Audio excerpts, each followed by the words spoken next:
Le wax, communément appelé tissu africain, est un tissu de renommée utilisé le plus souvent en Afrique, surtout lors des grandes cérémonies. Pourtant, son origine nous vient de très loin. Je vous laisse découvrir et en juger par vous-même. Le sujet. Pourquoi selon moi je pense qu'il ne faut plus porter de wax?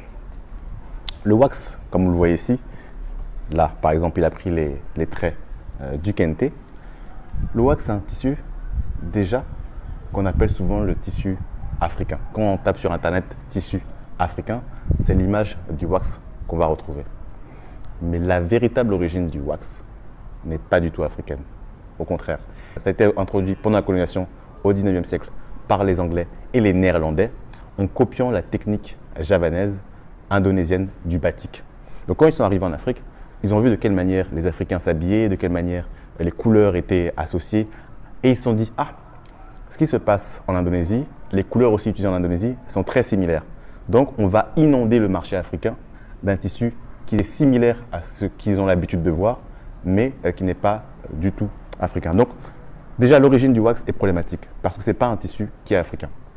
C'est la première chose. La deuxième chose maintenant, c'est que ce n'est pas du tout produit en Afrique. C'est-à-dire que lorsqu'on regarde maintenant la chaîne de valeur du wax, auparavant c'était produit dans les grandes usines européennes, désormais c'est produit également en Asie. Donc c'est un tissu qui ne bénéficie même pas à l'Afrique. L'Africain va être le consommateur du wax, il ne va pas être le producteur du wax. Le tissu n'est pas africain, le tissu n'est pas produit en Afrique, donc il ne génère pas de la valeur en Afrique. Et pourtant, c'est un tissu qu'on va retrouver dans toutes les occasions, aussi bien dans les dots, dans les mariages, dans la vie de tous les jours, pour les enterrements. On va tous mettre du wax. Mais par rapport à ce qui se passe, par rapport à son origine, par rapport au fait qu'il ne soit pas produit en Afrique, moi, c'est un tissu que je déconseille de mettre. Là, par exemple, j'ai pris deux autres tissus différents.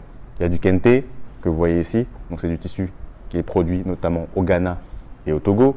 Là, vous voyez du Faso d'Anfani qui est produit au Burkina Faso. Là, j'ai moi-même mis du Bogolan qui est produit au Mali. Il y a tellement de tissus africains avec des origines différentes, avec une histoire différente, qui racontent l'histoire des peuples africains et pourquoi ils sont importants, pourquoi les motifs qui sont choisis signifient quelque chose et permettent de nous retracer. Et ce sont des tissus qui sont produits en Afrique et qu'on peut mettre très facilement en valeur. Donc moi, c'est mon conseil.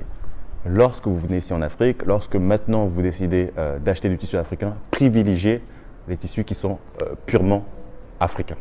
Déjà, ça va soutenir les artisans africains qui les réalisent parce que ce sont des tissus qui sont généralement faits à la main. Ensuite, ça va participer justement à mettre en avant ces cultures-là africaines parce que ce sont des histoires. Là, je vous ai montré seulement trois tissus totalement africains, donc à savoir le Faso d'Anfani, le Kente, là, le Bogolan. Mais il y en a d'autres. Il y a aussi le Ndop au Cameroun, il y a le Rafia Kuba au Congo et j'en passe. Il y en a tellement des tissus qu'on peut mettre en avant, qu'on peut faire redécouvrir et qui peuvent nous permettre de nous réattribuer notre histoire africaine. Donc voilà, c'était ma petite vidéo pour vous parler du wax et pourquoi, selon moi, il est important de ne plus en mettre. Moi, j'ai décidé de faire le choix de ne plus mettre du wax, carrément. Bon, sauf exception, hein, dans des rares cas où je suis obligé, j'en mets, mais si je peux éviter d'en mettre, je n'en mets pas. Et je mets en avant justement ces tissus traditionnels africains qui sont très beaux selon moi, qui sont beaucoup plus authentiques et qu'on a vocation à mieux connaître pour mieux redécouvrir notre histoire et pour justement soutenir nos économies locales. Là, on dit souvent que ce sont des tissus qui sont faits de manière artisanale, mais pourquoi pas les industrialiser parce que finalement, quand il y a la demande, à ce moment-là, on va permettre de passer un cap et même pourquoi pas de conquérir des marchés mondiaux.